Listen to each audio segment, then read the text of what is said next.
ইশরাকে আমি প্রথম দেখি আমাদের গ্রামের বাড়িতে। আমার ছোট চাচার মেয়ে মিরুর বিয়েতে। ইশরা ছিল মিরুর ছোট্টকালের বান্ধবী। আমরা সপরিবারে গ্রামে গিয়েছিলাম। তাছাড়া গ্রামে যাওয়ার জন্য আরও একটা কারণ ছিল, আমাদের দুই ভাইয়ের বিয়ের জন্য পাত্রী দেখা। আমি যদিও কিছু করি না, কিন্তু বিয়ের জন্য ভাইয়া ছিল আদর্শ পুত্র। তবু মায়ের ইচ্ছা ছিল আমাদের দুই ভাইয়ের একসাথে বিয়ে দেওয়া। বিয়েতে ভাইয়ার এক বন্ধুও গিয়েছিল, জামিল ভাই। একটু ফটকা টাইপের ছিল জামিল, বিশেষ করে মেয়েদের ব্যাপারে। আমিও কম যাই না। দুজন মিলে বিয়েবাড়ির সব মেয়েদেরকে জ্বালিয়ে মারছিলাম। গায়ে হলুদের সময় প্রথম ইশরাকে দেখি। সত্যি কথা বলতে কি, তখনও আমার ওকে অতটা আকর্ষণীয় মনে হয়নি। সবার সাথে যেমন টাঙ্কি মারছিলাম, ওর সাথেও হাসি তামাশা করছিলাম। গায়ে হলুদের অনুষ্ঠান শেষে ভাইয়া আমাকে ডেকে বলল ইশরাকে তার পছন্দ হয়েছে। আমি যেন মাকে বলি। আমি বললাম, কি ঘোড়ার ডিম পছন্দ করো না তুমি? বুঝি না, এটা কোনো মেয়ে হলো নাকি? ইস, আগে যদি বুঝতাম এই ঘোড়ার ডিম পছন্দই আমার জীবনে কাল হয়ে দাঁড়াবে, তাহলে হয়তো আর ওই কথাটা বলতাম না। বিয়ের ঠিক আগের দিন সারা বাড়িতে উৎসবের আমেজ, নাচ গান চলছে। এমন সময় আমি ইশরাকে দেখলাম রং দিয়ে কি যেন একটা আলপনা আঁকছে। হঠাৎ আমি লক্ষ্য করলাম আমার চোখ আপনা আপনি ইশরার দিকে চলে যাচ্ছে। আমি কিছুতেই নিজেকে সংবরণ করতে পারছি না। কি ব্যাপার, মেয়েটার মধ্যে কি এমন পরিবর্তন এসেছে? মেয়েটাকে এত ভালো লাগছে কেন? আমি কি পাগল হয়ে গেলাম নাকি? সত্যি, প্রেম বড় অদ্ভুত জিনিস। কখন যে কি হয় বোঝা মুশকিল। আমি তখনই ওইটুকু সময়ে ইশরার প্রেমে পড়ে গেলাম। কিভাবে কি হলো কিছুই বুঝলাম না। কিছু আশেপাশে খেয়াল করে দেখলাম শুধু আমি না, আরও অনেকেই পড়ল ইশরার প্রেমে। তার মধ্যে জামিল ভাই অন্যতম। তিনিও বাদ পড়লেন না এই প্রেমের বান থেকে। আগেই বলেছি, জামিল ভাই করিতকর্মা ফন্টেবাজ। তিনি দেরি করলেন না, তৎক্ষণাৎ ইশরাকে প্রপোজ করে বসলেন। গ্রামগঞ্জে এসব ব্যাপার অত টাইটলি নেওয়া হয় না, তাই ভালোই ঝামেলা বেঁধে গেল। তর্ক বিতর্ক পেরিয়ে এত গুরুতর পর্যায়ে চলে গেল ব্যাপারটা যে ইশরার এক ভাই জামিল ভাইকে বাঁশ নিয়ে মারতে এলো। আরও অনেক কিছুই হয়ে যেতে পারত, কিন্তু মুরব্বীদের হস্তক্ষেপে পরিস্থিতি শান্ত হলো। এত কিছু হচ্ছে, এদিকে আমার কোনো হেলদোলি নেই। আমি কিন্তু ঠিকই ইশরার দিকেই তাকিয়ে আছি, একইভাবেই অপলক। ও হয়তো একটু একটু ব্যাপারটা বুঝতে পেরেছিল। ওর তাকানোর ধরন দেখেই বুঝেছিলাম যে ও অস্বস্তি বোধ করছে। পরিস্থিতি শান্ত হলে ইশরা ওদের বাসায় ফিরে যায়, আর আমি কেবল ওর দিকেই তাকিয়ে থাকি। চলে যাওয়ার পরও কেবল ওর কথাই ভাবতে থাকি। সারা রাতে মনে এক ফোঁটাও শান্তি পাইনি। বারংবার খালি ওর কথাই মনে এসে ঘুরে ফিরে। এতবার চেষ্টা করলাম, তবুও ইশরা আর মন থেকে গেল না। মনকে স্থির না করতে পেরে পরদিন সকালবেলা ইশরাদের বাড়ি চলে গেলাম। ইশরা তখন পুকুর পাড়ে মুখ ধুচ্ছে। আমাকে দেখে বেশ অবাক হলো। ও খানিকটা অবাক হয়ে বলল, এত সকালে আপনি এখানে? আসলে আপনার কাছে ক্ষমা চাইতে এসেছি। কালকে জামিল ভাই যা করেছে তার জন্য আমি খুবই দুঃখিত। আপনি কেন সরি বলছেন? না মানে, আমি আর কথা খুঁজে পাই না। আসলে বলতে এসেছি, যদি কালকের ঘটনার জন্য আজকের বিয়েতে না যান, ব্যাপারটা খারাপ লাগবে। ইশরা হাসল। আপনি কি এই জন্য এসেছেন? সত্যি সত্যি? ইশরা অদ্ভুত চোখে তাকালো আমার দিকে, বলল, ভয় নেই, ফাজিল একটা ছোকরার জন্য আমি আমার বন্ধুর বিয়েতে যাব না এমনটা হবে না। আপনি টেনশন নিয়েন না। তারপর আরও টুকটাক কথাবার্তা হলো। কোথায় থাকি, কি করি। ইশরা জানালো ও এখানে থাকে না, ঢাকাতে পড়াশোনা করে। পুরোটা সকালে ওর সাথে কাটালাম। কি এক অদ্ভুত ভালো লাগা ঘিরেছিল চারিদিকে। তারপর বিয়েবাড়িতে খুব আনন্দ হলো, হইচই হলো। মিরুকে তুলে দেওয়ার পর ইশরার সাথে পুকুর পাড়ে চলে গেলাম। আজ যেন ওকে আরও সুন্দর লাগছে। আমি বারবার ওকে দেখছি আর মুগ্ধ হয়ে যাচ্ছি। আমরা দুজন পুকুর পাড়ে গিয়ে পা মিলিয়ে হাঁটছি আর নানান গল্প করছি। কথা বলতে বলতে একসময় ইশরা বলল, আপনি চলে আসার পর আপনার মা আজ আমাদের বাসায় এসেছিলেন। তাই নাকি? কই, জানি না তো আমি। তারপর? আপনার ভাইয়ের জন্য আমাকে তার পছন্দ হয়েছে। এই কথা বলে ইশরা খুব হাসতে লাগলো। আমার মনে একটু আশঙ্কার মেঘ জমল। যদি ওর সাথে ভাইয়ের বিয়ে হয়ে যায় তখন আমার কি হবে? আমি বললাম, তুমি কি বললে? তোমার কি মত এই ব্যাপারে? আমি কি বলবো, যা বলার তো আমার বাবা মা বলবে। শুনলাম আপনার ভাই নাকি আমাকে খুব পছন্দ করেছে, তার নাকি নাওয়া খাওয়া বন্ধ হয়ে গেছে আমার জন্য, একদম পাগল হয়ে গেছে নাকি। ইশরা আরো জোরে হাসতে লাগলো। পুরো পুকুর পাড় জুড়ে ওর হাসি প্রতিধ্বনি হচ্ছিল। বুকের মাঝে কি যেন এক চিনচিন ব্যথার সৃষ্টি করছিল। আমি চুপচাপ হয়ে গেলাম। কি বা বলার থাকবে আমার? আমি ভেবে বললাম, হ্যাঁ, ভাইয়া তোমাকে খুব পছন্দ করেছে, তোমার স্কেচ এঁকেছে, তোমাকে নিয়ে কবিতা লিখেছে। ভাইয়ার সাথে বসলেই খালি তোমার কথা বলে। সেটা তো আপনার ভাইয়ের কথা, কিন্তু পাত্রী হিসেবে আপনার তো আমাকে পছন্দ হয়নি, তাই না? গ্রামের মেয়ে, ঘোড়ার ডিমের মেয়ে, কি পছন্দ? এটা কোনো মেয়ে হলো নাকি? বলে ও আবার হাসতে লাগলো। কিন্তু এইবারের হাসিতে কেমন যেন একটা বিদ্রূপের মিশ্রণ ছিল।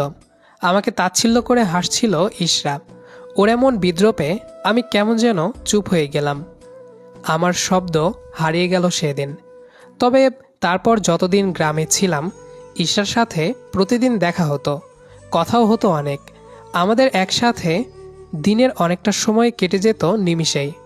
সারাদিন একসাথে ঘোরাফেরা করার পরও রাতে মনে হতো যেন কত দ্রুত সময় ফুরিয়ে গেল। এত কথা আমাদের, কিন্তু নিজের মনের কথাটা আমি কিছুতেই বলতে পারলাম না। ইশরা ভাইয়াকে বিয়ে করতে রাজি হলো না কিছুতেই।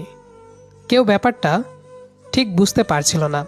পাত্র হিসেবে ভাইয়া একেবারে পারফেক্ট ছিল, কিন্তু আমি জানি ইশরা কেন রাজি হয়নি। সেদিনের আমার বিদ্রূপ করা কথা ইশরা নিশ্চয়ই কোনোভাবে শুনে ফেলেছিল। ওটা ওর ইগোকে হার্ট করেছিল, আর ও আমার ব্যাপারে নিশ্চয়ই কিছু আঁচ করতে পেরেছিল। এজন্যই ও বিয়ে করতে রাজিই হয়নি। আমাদের গ্রামে থাকার দিন ফুরিয়ে এলো। তারপর হঠাৎ করে ঢাকা চলে আসতে হলো। ইশরার সাথে শেষ দেখা হওয়ায় ওকে সরি বললাম। ইশরা অবাক হলো। হঠাৎ কেন সরি বললাম তা ইশরা বুঝে উঠতে পারল না। চোখ বড় বড় করে প্রশ্ন করলো, সরি কেন? তোমাকে কোনোভাবে হয়তো কষ্ট দিয়েছি। কখন? দিয়েছি, তুমি না জানলেও আমি জানি, এই জন্য সরি বললাম। ইশরা আর কিছুই বলল না। কিছুক্ষণ চুপ থেকে বললাম, আরেকটা কথা। বলুন। তারপর আবারও নিস্তব্ধতা। অনেক চেষ্টা করলাম, কিন্তু কেন জানি কথাগুলো বলতে পারলাম না। বলতে পারলাম না যে তাকে কতখানি পছন্দ করি। বলতে পারলাম না যে সেদিন ভাইয়ার আঁকা বলে যে স্কেচটা দিয়েছিলাম ওটা আসলে আমার আঁকা ছিল। কবিতার লাইনগুলোও ছিল আমার লেখা। সারাদিন আমার মনে তার বাস। আমি সারাদিন ওর নাম করেই ঘুরি ফিরি, কিন্তু কিছুই বলা হলো না। আমার চুপ থাকা দেখে ইশরা আবার বলল, কি হলো বলুন। কিছু না, থাক, আবার যদি দেখা হয় তাহলে বলবো। তারপর একটা ব্যর্থতার দীর্ঘ শ্বাস ফেলে ইশরার থেকে চলে আসলাম। তারপর আমরা চলে আসি ঢাকাতে। সব কিছু ভুলে গেলেও ইশরাকে ভুলতে পারলাম না কিছুতেই। ওর চোখ, মুখ, ওর চুল, ওর কথা বলা, ওর মুক্তোর মতো দাঁত, ওর খিলখিল করে হেসে ওঠা, পাগল করা হাসি, হাসির শব্দ, সব কিছুই ছিল একেবারে জীবন্ত। মস্তিষ্কের পাতায় এগুলো একেবারে সতেজ হয়ে জেঁকে থাকলো। ভাগ্য। তারপর ওর সাথে আবার দেখা হলো প্রায় 2 বছর পর, 21-এর বইমেলায়। একটা সুন্দর মতো ছেলের সাথে হাঁটছিল। ঈশাকে দেখে কেন জানি খুব কষ্ট হতে লাগলো। ওকে দেখে কষ্ট লাগার যদিও কোনো কারণ নেই, কিন্তু পাশে থাকা ছেলেটাই যেন কষ্টের কারণ হলো। আমি এতদিন পরেও ওকে ভুলিনি কিংবা ভুলতে পারিনি। হাঁটতে হাঁটতে ও আমার দিকে আসছিল। চাইছিলাম ও যেন আমাকে না দেখতে পায়, কোথাও লুকিয়ে পড়তে চাইছিলাম, কিন্তু ততক্ষণে দেরি হয়ে গেছে। ইশরাব আমাকে দেখে ফেলল এবং চিনেও ফেলল। দ্রুত পায়ে আমার কাছে এগিয়ে এলো। আবিদ ভাই। ওর মুখে একরাশ বিস্ময়, অনেকটা আনন্দ। একদম সতেজ গোলাপের মতো ঝলমল করছে ইশরা। আপনি এইখানে? আমি তো ভাবতেই পারিনি আপনার সাথে আবার দেখা হয়ে যাবে। ভালোই হলো দেখা হয়ে গেল। বলুন। আমি ওর দিকে তাকিয়ে একটু হাসার চেষ্টা করলাম। খুব বেশি লাভ হলো না, ঠিকঠাকভাবে হাসতে পারলাম না। এই তো, কোনো রকমে বললাম। ওর সামনে দাঁড়াতে কেন জানি খুব কষ্ট হচ্ছিল মনের মধ্যে। আর ওর ওই পাশের ছেলেটাকে একদম সহ্য হচ্ছিল না আমার। কিন্তু ইশরার চেহারাটা একদম উজ্জ্বল হয়ে আছে। বই কিনতে এসেছেন? দেখি কি কি বই কিনলেন, দেখান আমাকে। ইশরা নিজেই আমার হাতের বইগুলো নিয়ে নিল। আমার যেমন বিরক্ত লাগছিল ওর পাশের ছেলেটাকে দেখে, তেমনি ওর পাশের ছেলেটা দেখলাম এতে বিরক্ত হচ্ছিল। হয়তো ইশরাব এত আগ্রহ নিয়ে আমার সাথে কথা বলছে বলেই। ছেলেটা আগ বাড়িয়ে বলল, কি করছো? উনি এসেছে বই কিনতে, উনাকে কেন বিরক্ত করছো? আর আমার একটু তাড়া আছে, চলো যেতে হবে আমাদের। ইশরা কথাগুলো শুনে ছেলেটার দিকে তাকালো, বলল, আবিদ ভাইয়ের সাথে কতদিন পর দেখা তুমি জানো? এত সহজে ছাড়ছি না। তুমি তো আসতেই চাচ্ছিলা না, জোর করে নিয়ে এলাম টেনে। কিন্তু এখন তুমি চলে যেতে পারো। যাও, এখন তোমার ছুটি। আমি একটু আবিদ ভাইয়ের সাথে আড্ডা মারি। আচ্ছা, থাকো তুমি, আমি যাই। ছেলেটা বিরক্তি মাখা মুখ নিয়ে হাঁটা দিল। মনে হলো ইশরার কাছ থেকে এইটা আশা করেনি। ছেলেটা চলে যাবার পর ইশরা আমার দিকে তাকালো, উৎসাহ নিয়ে বলল, দেখুন, আপনার জন্য কিন্তু নিলয়কে ছেড়ে দিলাম। আপনাকে কিন্তু ছাড়বো না। এখন আপনাকে আমার পাহারাদার হতে হবে। চলুন আমার সাথে। আচ্ছা ঠিক আছে, সমস্যা নাই। বইমেলায় আরও কিছুক্ষণ ঘোরাঘুরি করে আমরা টিএসসির মোড়ে বসলাম। বসতে বসতে ইশরাকে বললাম, ছেলেটা তোমার বয়ফ্রেন্ড? কেন? এমন কথা কেন? তাই মনে হলো? না মানে। ইশরা হেসে উঠল। আমার কথায় যেন অনেক মজা পেল। হেসে হেসে বলল, নিলয় আমাকে দুবার প্রপোজ করেছে, আমি হ্যাঁ বলিনি। কেন? বলেছি একজন আমাকে ভালোবাসে, তার সাথে যদি আর দেখা না হয় তাহলে আমি হ্যাঁ বলবো। আর দেখা হয়ে গেলে তো গেলই। আমার বুকের মাঝে কেমন জানি করে উঠল। আমি একটু নড়ে চড়ে বসলাম। কথা গুলিয়ে যাচ্ছিল বারবার। কোনো মতে বললাম, দেখা হয়েছে তার সাথে? কে সে? ইশরা অদ্ভুতভাবে হাসল, খানিকটা রহস্য করে বলল, বলবো কেন? তার আগে আপনি বলেন। কি বলবো? আমি অবাক হলাম। আপনার মনে নেই আপনার সাথে যখন আমার শেষবার দেখা হয়, আপনি কি বলতে গিয়ে থেমে গিয়েছিলেন? বলেছিলেন আবার দেখা হলে বলবেন। এখন বলেন, আমি শুনতে চাই। আমার কথা আটকে যায়। বুকের বাপাসটাতে কেমন যেন একটা ব্যথা হতে থাকে। ইশরাব আগ্রহ ভরা চোখ নিয়ে আমার দিকে তাকিয়ে আছে কথাটা শোনার জন্য, কিন্তু এক চাপা কষ্ট নিয়ে আমিও ইশরার দিকে তাকিয়ে থাকি। কিছু বলতে পারি না। কিছুক্ষণ চুপ থেকে বললাম, আমি বলতে পারবো না। ইশরা হাসল, বলল, আমি জানি আপনি সেদিন কি বলতে চেয়েছিলেন, আর আজও কি বলতে পারছেন না। আচ্ছা থাক, বাদ দেন। আপনার ভাইয়া কেমন আছে? বিয়ে করেছে নিশ্চয়ই? হুম। বলছিলেন তো আমার জন্য পাগল হয়ে গেছে। তা এখন কি হলো? এত তাড়াতাড়ি বিয়ে করে ফেললো? সব ছেলেরাই এমন, মুখে এক আর মনে আর এক। সবাই এক না ইশরা। ইশরা আবার হাসল। তা অবশ্য ঠিক বলেছেন, সবাই এক না।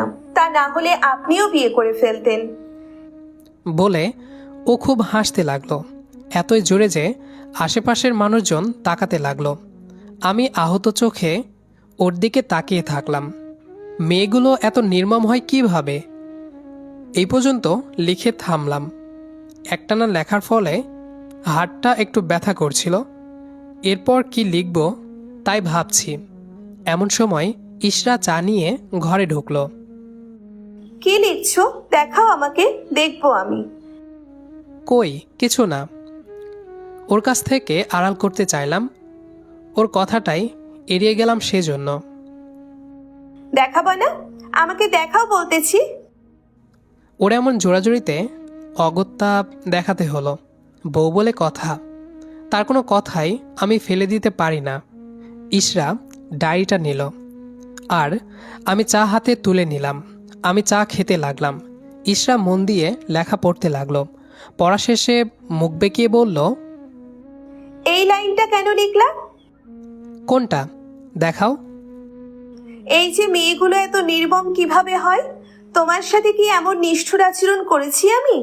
তোমার উপর আমার যা রাগ ছিল সেই রাগের জন্য কিছুই করিনি। কেন? আমি কি করেছি? এত রাগ কেন ছিল আমার ওপর? ওই দিন যখন তোমার ভাইয়া আমাকে পছন্দের কথা বলে আমি শুনছিলাম, আমি পাশের ঘরেই ছিলাম। তোমার কথা শুনে এত কষ্ট লাগলো, তাই তোমার উপর একটা জেদ চেপে গিয়েছিল। কিন্তু পরদিন তোমার সাথে কথা বলে বুঝলাম যে তুমি আমার প্রেমে পড়েছো। আশ্চর্য হলাম আর শোধ নেওয়ার পথও পেয়ে গেলাম। আমি কেবল অপেক্ষায় ছিলাম তুমি কখন প্রপোজ করবে আর আমি তোমাকে অপমান করব। মাই গড, তুমি এতদিন তো এই কথা বলনি। কি ভয়ঙ্কর মেয়ে মানুষ তুমি। বলিনি, এখন বলছি। আমি কিন্তু সরি বলেছিলাম। বলেছিলে কারণ তুমি আমার প্রেমে পড়েছিলে, না পড়লে আর বলতে না, এটা আমি জানি। না, আমি বলতাম। কচু বলতে। আচ্ছা, শুধু কি আমি প্রেমে পড়েছিলাম, তুমি পড়নি? এই কথাটার জবাব ইশরা চট করে দিল না। একেবারে বলবো না যে তোমাকে আমার ভালো লাগেনি, কিন্তু জেদটা বেশি ছিল। তবে সেদিন বইমেলায় তোমাকে যখন দেখলাম তুমি এখনো আমাকে ভালোবাসো। তোমার চোখ দুটো বলছিল তুমি আমার জন্য কষ্টে আছো, কষ্ট পাচ্ছ। আমি ঈশার দিকে তাকিয়েছিলাম। ওর চোখ দুটো কাঁপছিল। ও বলেই চলল, জানো, এটা জানার পর আমি আর জেদ চেপে রাখতে পারিনি। এখনো বলবে আমি নিষ্ঠুর? আরে কখন বললাম? ওটা তো জাস্ট কথার কথা। আচ্ছা বলো, ওই দিনের পর কে আগে ফোন করেছিল? তুমি। কে দেখা করতে চাইছিল আগে? তুমি। এমনকি বিয়ের কথা কে আগে বলেছিল? আচ্ছা বাবা, আমি মানলাম। এই তো আমি লাইনটা কেটে দিচ্ছি। খুশি? ইশরা খুশি হলো। হ্যাঁ, অনেক খুশি। এই হলো আমার কাহিনী, আমার আর ইশরার ভালোবাসার গল্প। তো যাই হোক, গল্পটি এ পর্যন্তই ছিল। আমাদের আজকের গল্পটি আপনাদের কাছে কেমন লেগেছে সেটি অবশ্যই কমেন্ট করে জানাবেন। দেখা হবে আবারও নতুন কোনো গল্প নিয়ে। সেই পর্যন্ত আমাদের সাথেই থাকবেন। আর হ্যাঁ, পুরো গল্পটি যারা যারা শেষ পর্যন্ত শুনেছেন সবাইকে অসংখ্য ধন্যবাদ। দেখা হবে আবারও নতুন কোনো গল্প নিয়ে। সেই পর্যন্ত আমাদের সাথেই থাকবেন।